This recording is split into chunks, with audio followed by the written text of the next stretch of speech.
Hello and welcome to Marketing Solutions for Local Law Firms, the podcast that provides you with all the latest digital marketing tools, tips, and strategies you will need to implement in order to stay ahead of your competition.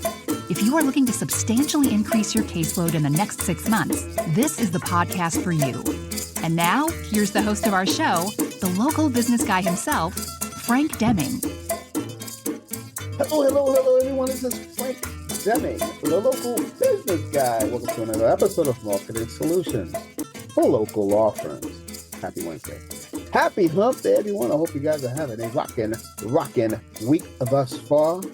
Today, I have the privilege to interviewing someone that's going to blow our minds in terms of bringing us into the future and telling us about a shift that I am not going to do justice if I describe it. So before I mess that up, I am going to bring on the great Ghennipher Weeks. How's it going, Ghennipher?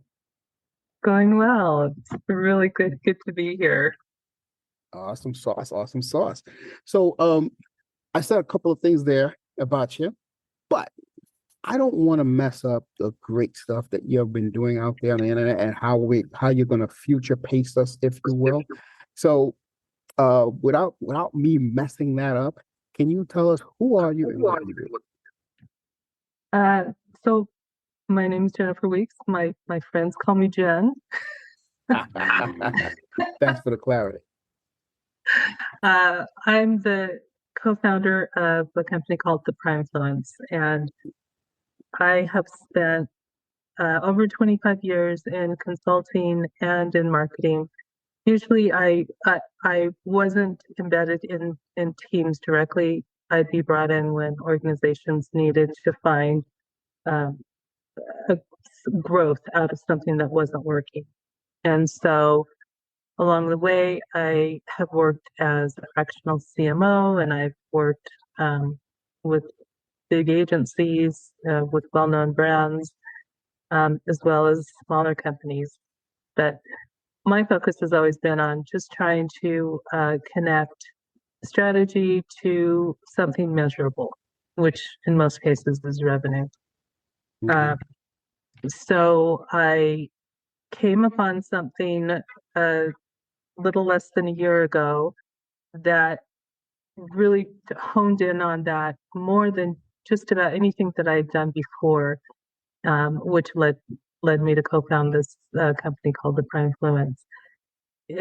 I found that women 50 plus are going to be the biggest inheritors of something that we'll talk a little bit more about, I'm sure, during the show.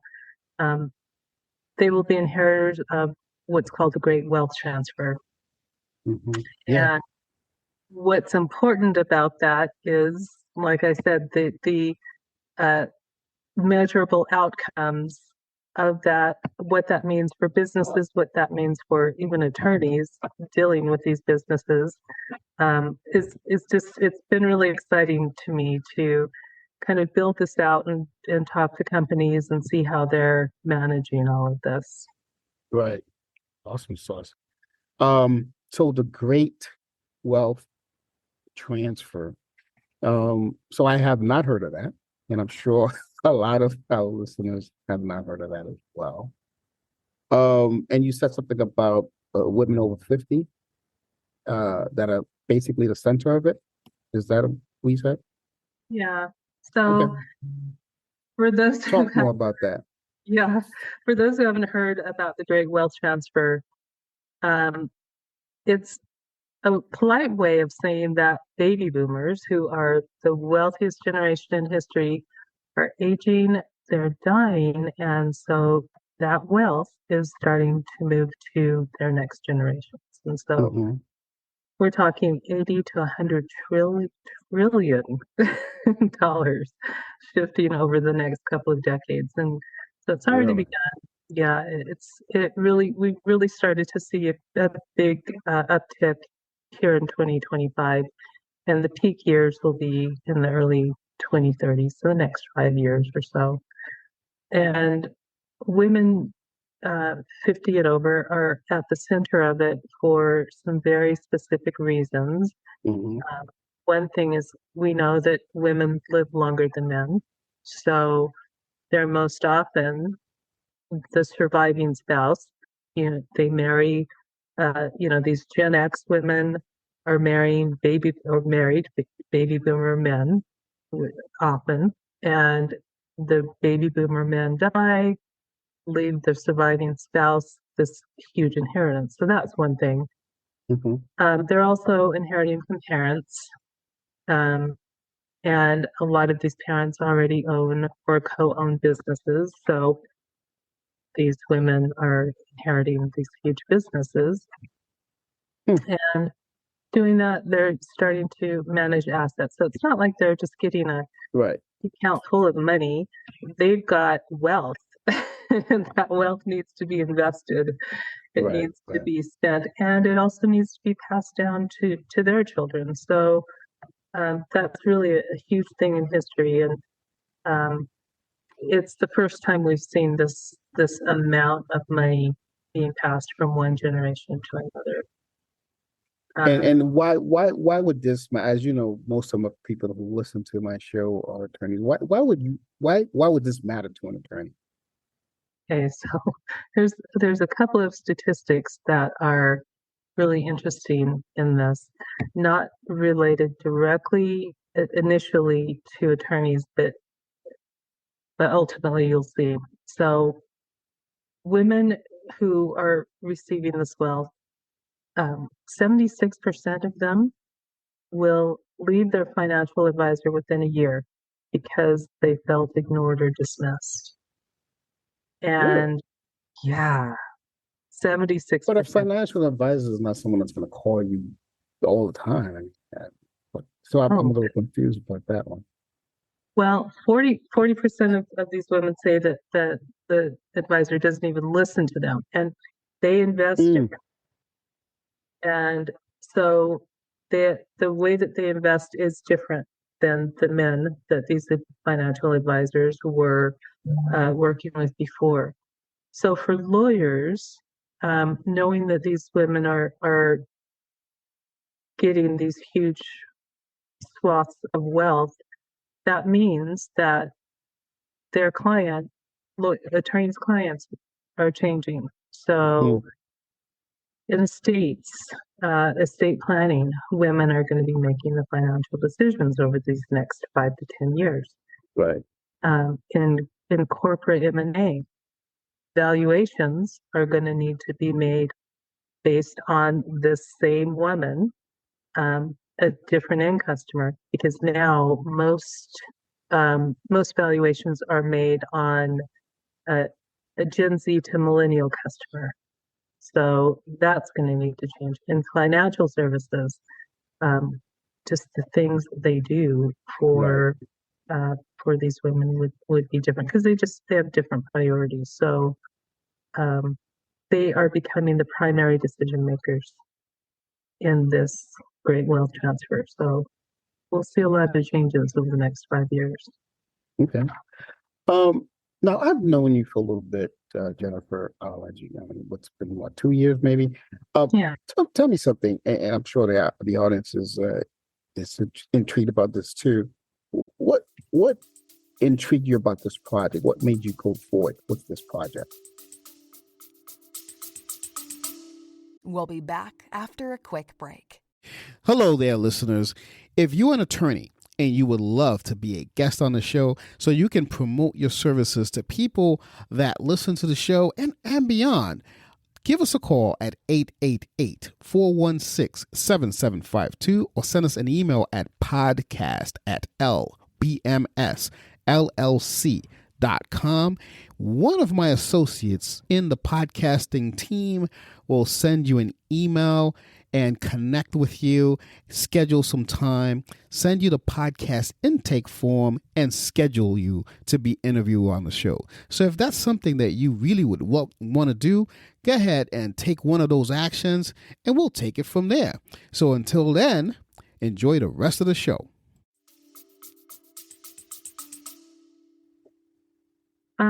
So I had a client that her ICP was businesswomen. And as our engagement closed down, we had a couple of other interim business relationships. There was a bank that decided that they wanted to get ahead of this great wealth transfer before it got in the news and their competitors took over everything. And so what they started doing was creating financial education for women and training their financial advisors and just doing things that were really um, uh, showing that they cared about who their new customers were going to be. Right. And so that just sparked something in me. Like this brand, and they're international bank. Yeah. But they got this. They knew where their money was going to come from, and so that got me interested in this. I got you. Yeah. Well, as entrepreneurs, we're always seeing different opportunities, different ways that we can shift, that we can pivot, et cetera, et cetera. So yeah, that's kudos to you on that. So now back to the whole great wealth transfer. That's a very intriguing thing to me. So what kind of risks though do say like companies will face if they continue to overlook like say women of 50 plus? Because you're saying that's where the wealth transfer is coming from, right? So if a company overlooks them, like what kind of risks are they looking at? I think the number one, when you consider that the women 50 plus currently control about 15 trillion in purchasing power, and over the next 5 years that will increase as the great wealth transfer. So currently it's 15 trillion in purchasing power. 15 trillion. Yeah. And you're talking about women on 50 plus. Yeah. Interesting. Yeah. So that means that a huge amount of wealth is concentrated in a small that's what I'm saying. of the population. Doesn't seem like a huge, but anyway, I digress. Yeah. That's interesting. So I guess the biggest risk would be missed revenue, because that purchasing power, if you ignore that, then you ignore really being able to grow your business. So Yeah. that's the biggest one. Interesting. I think another one is what I mentioned before, the valuation risk. And this one is just kind of interesting to me. I've been involved with a couple of M&A situations, and to see that their due diligence and the things that they will go through. One of the things is looking at marketing, who their primary market is, how well or not well this primary market is responding to what they're doing. What are the projections going forward? And when a lawyer looks at this and sees that the company is not focusing on women 50 plus, knowing that they are loaded, they're loyal, and they're ready to spend. And I just saw this morning another chart talking about how the younger segments are spending for this holiday season. They're spending less. In fact, Gen Z is spending 22% less, which basically says last year they spent based on credit, and they don't have the jobs to pay down that credit, so they're paying the minimum. This year they don't have the same amount of credit to spend as much in the holidays. So it should, that's kind of a structural risk in marketing. So, but they're playing catch up. They're playing catch up. So, but women 50 plus, they've got the money, and so they're 2% higher in their spend than they were last year.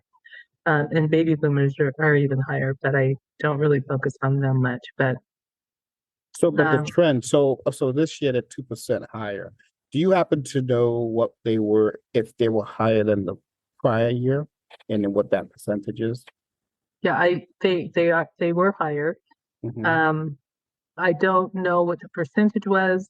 It wasn't dollar value. It was like less than $50, Gotcha, but gotcha. it was a percentage of increase. I don't know exactly what that was. Okay, Um, that's interesting.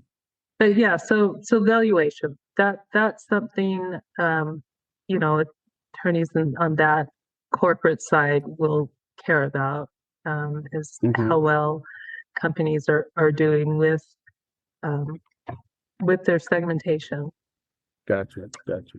Then I think governance is also another one, kind of related to that as well, because Hmm. as we know, boards, uh, one of the reasons that they're there is to allocate money responsibly. If a company is ignoring this market, then definitely we have a governance risk on our hands. Hmm. Hmm. So Interesting. yeah. So, um, trying trying to see how I can phrase this that will help the audience. So the shifts, right? We're talking about the shifts. So what shifts do you see, how wealth is going to be managed, and what should say something someone like a lawyer be paying attention to of how this wealth is being managed? Because obviously this is something that's different from what it was 10 years ago. So there's definite shifts there. So what should they be paying attention to? So I think that there's a lot of things, but I think the way that attorneys are looking at this is to see what baby boomers, what kind of wealth assets they have. So a lot of them have got a lot of real estate.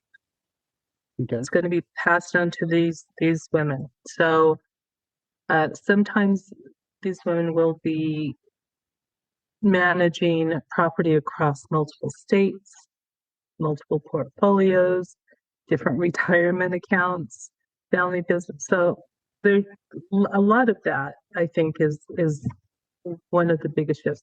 So so it just goes from attorneys needing to deal with, the guys that they golf with, and now their wives.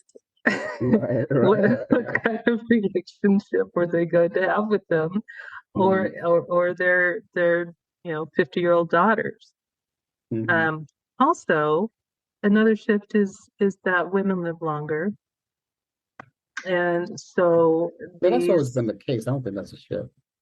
well these plans were based on men. They weren't based on women before. Gotcha. Gotcha. And so they now have to stretch further. And so trusts and distributions even, because that's going to be obviously an important part of dealing with wealth, is how it's distributed. That's going to need to have kind of a longer timeline. And then Hmm. some other shifts, I think women do invest differently. Their investments are less about how quickly they can get a return, and more about purpose. Really? So, yeah, so philanthropy is going to be bigger, a bigger thing, So setting you up think women foundations. invest more conservatively than men? Yeah, I guess it would technically be considered conservatively. I don't look at it as conservative as much as Hmm. I do different. Because women they do live longer. I mean, I think that's a big part of why they invest so differently, Gotcha. because Gotcha. they live longer, and they are looking at, um, a lot of times they're looking at it. So if it's someone my age and their parents have left them a lot of money, they're looking at their mother, who is going to live for another 10 years. How do they take care of their mother? They're looking at their grown children and grandchildren, right? So for them, purpose-driven investing is important.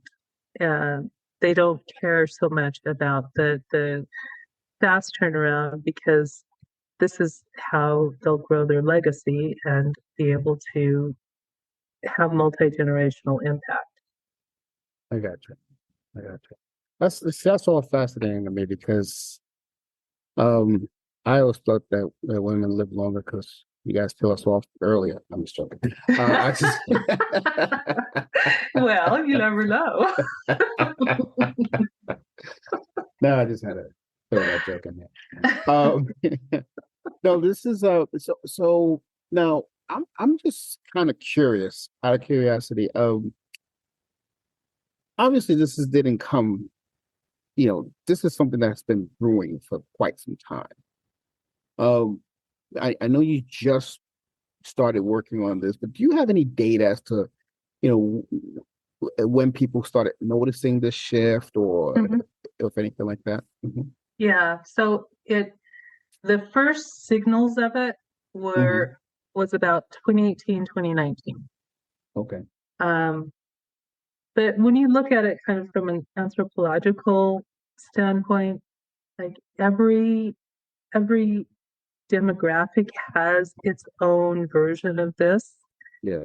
It's just that baby boomers lived at a time where, like, I remember my parents' house.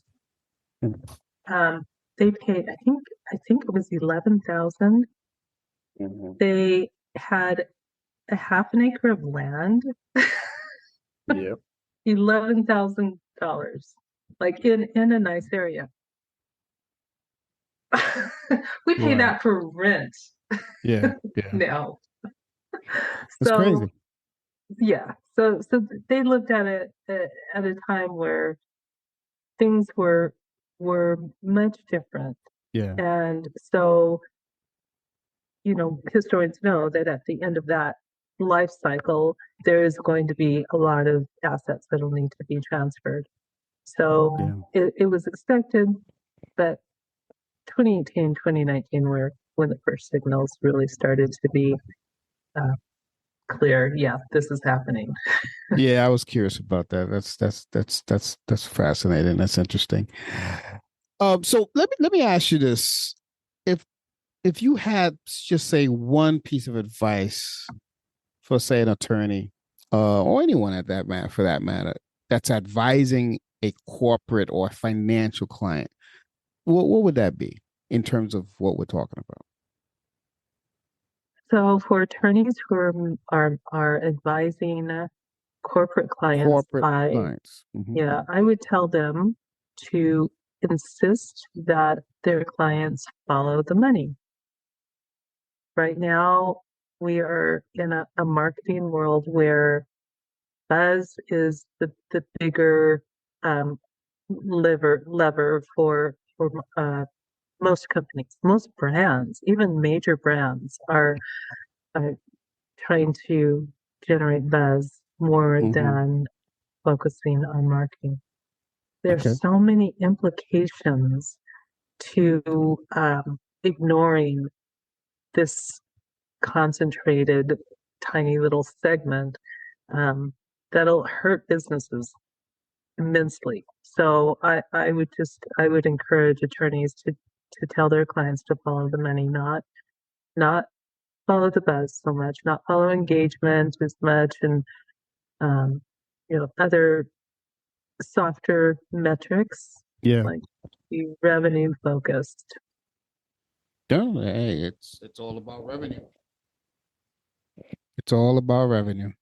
On this, I want to bring up something that I've heard over the few months that I've been working in this. I've had more than a couple of companies say we can't really focus on women 50 plus because we don't have age. We don't ask ages of these women or of any of our customers. And somehow they can focus on Gen Z without the ages, but Yeah, it so yeah. happens that they can't with women 50. Um, but what we've done with this new company that I've co-founded is we've created a methodology to help you to recognize the patterns that women 50 plus usually generate in their online behaviors. Mm-hmm. So one is loyalty. And that one's a tricky one because uh, a lot of times companies don't care about loyalty. They are just trying to get a sell now. So that's fine. But loyalty is one of them. Um, High value purchases. So um, that means when they purchase, they will usually purchase the premium. They will usually continue to purchase the premium. Also, it's multi-generational influence. Uh, Not only will they buy for themselves, they'll buy for their children, grandchildren, parents.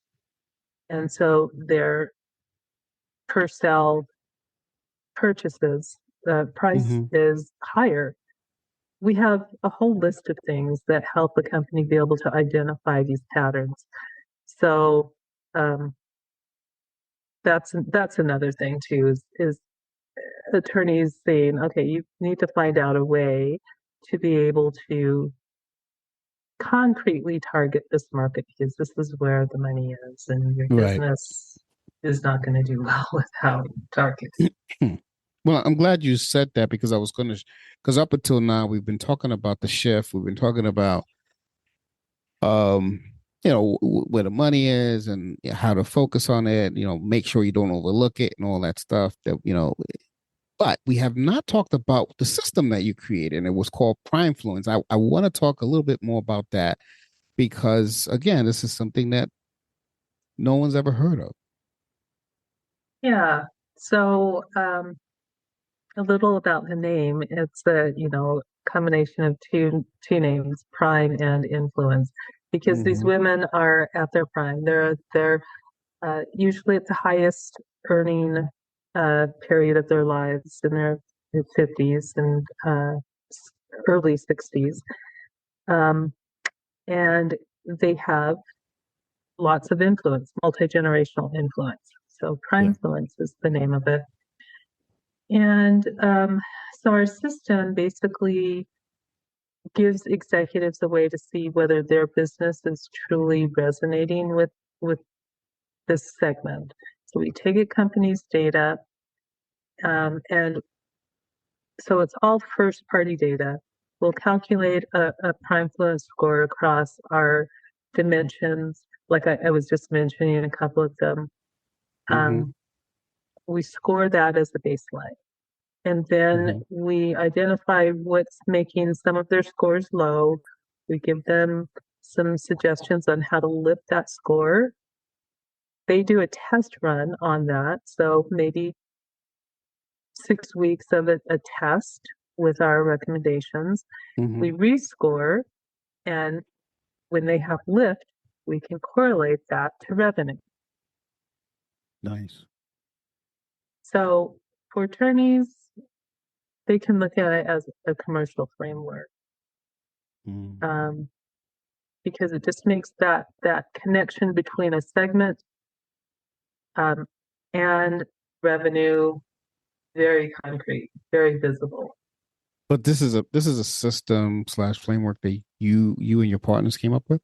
Mm-hmm. Okay, awesome. That's Yeah, impressive. in fact, my partner wrote a white paper October of last year that was published in the ANA, which is why do I always forget what they are? Association of National Advertisers, I think. Mm. And I read this report and I thought, this has got to be taken out into the world because this is a very important thing. So, so here we are. Yeah, so you saw the power of it. Yeah. So and then I mean, what's next? I mean, what do you, how do you envision getting the word out? I mean, outside of just hopping on podcasts? Like, what do you envision doing? Well, we've been invited to Ad Week, and Nice. we're invited to a panel that Okay. is, Ad Week has got all of its different Yeah. events. So we got invited to speak on one of the panels. Nice. Things like that. We also have an agency that is partnering with us that will be pitching us to Meta and Time Warner and uh, Google. A couple of like Nice. surprisingly big brands, but they're the ones that really need to buy into this so that all of the major brands see how important it is. And they all will, because this great wealth transfer is kind of the impetus pushing all of this anyway. So we've got a few things, that we're working on to try to get this out to the world. Okay. Any dates that you have right now where someone maybe could check it out, or do you have dates? We don't, other than Ad Week, we don't have Mm-hmm. any days. Okay. Like, um, we are we've got our website. We're happy to talk to any brand about this now. We've talked to probably 100. Well, we've actually done something really fun. We've scored 117 major brands, Mm. and created industry baselines or Mm. industry averages. Mm-hmm. So similar to something like Interbrand does, like the top 50 brands every year, we've done a similar thing for brands. Nice. So we'll be doing another one early next year. So those are kind of the, public things that we have that, we're happy to talk to any companies about how they resonate with women 50 plus and give them what they need to be able to start bringing them that revenue that will change the trajectory of their company. Right. Now, let me ask you this. So, we're talking about women 50 plus. Let's say a man 50 plus comes up to you. Then what? Men 50 plus don't have the same uh, behavior online. Okay. So, and for this particular instance, there are, so us Gen X people, there are fewer men 50 plus that are inheriting this wealth. Mm-hmm. Fewer enough so that they're not really part of this cohort. Right. So we love you, but I'm SOL. I'm SOL. Gotcha. All right, cool. Hey, I just wanted to ask, because I'm sure someone else out there was asking. I'm just thinking of sure. my audience, and I know that they're going to be asking because this is very intriguing. Now you said that there was a website. Why don't you tell us what is the website where people can check more of this out, and what you and your partner are doing? It's the primefluence.com. So that's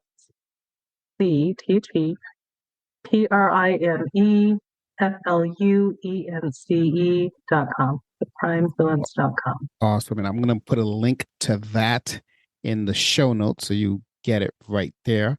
I'm also going to include Ghennipher's information on the show notes where you can check her out on the social networks if you have any questions for her about this. I'm sure you do. I wish I could be on here forever to get the most information out of possible, but this is designed to pique your interest and hopefully reach out to Ghennipher at whenever you have questions about this, because this is something that is a shift that we're being made aware of right now. So you'll take advantage of it, and now that it's fresh in your mind, and reach out to her. But before I let you go, is there anything that I did not ask you that you think would benefit the audience? I think that I just want to bring out we are gathering a new group of executives and attorneys to talk about what's going to happen in 2026 as far as revenue is concerned. Awesome. So if there's any that are interested, I can send them the information. It's obviously free. Yeah, because we're going to be, we're releasing this in the fourth quarter, obviously. So, and definitely take advantage of it because you want to be ahead of this, and by when you get into the Q1 2026, you're already in front of it. But let me ask you this: is your partner someone? I mean, is your partner's information, can that be shared as well? That way, maybe they want to reach Absolutely. out to them. Okay, cool. So I'll drop their information also in the show notes, so that way they can reach out to the partner as well. And that's about it. So unless you have any other questions for me, Jennifer, do you have any questions for me? I should ask that. Oh gosh. I don't think that I do at this point. I probably will, at 3 o'clock in the morning when I wake up. I should have asked Frank this question, but Hey, you've got my cell no. phone. You could text me. I won't answer it at 3, but when I wake up at 6 in the morning, I'll reply. But yeah, this is very intriguing. I think people are going to get a lot out of it. And I know that you're going to be able to bedazzle them even more, because I know there was some things that I did that I forgot to ask as well, but I'm sure they will. So do not hesitate. Go to the show notes right now. Check out Ghennipher's website. Check out all her socials. Check out her partner's socials, and just rock and roll. Make Q1 2026 your year. And with that, I'm going to put an end to this episode. This has been Frank Deming, the local business guy, and you've just been blessed by the great Ghennipher Weeks. Until next time, folks, take care.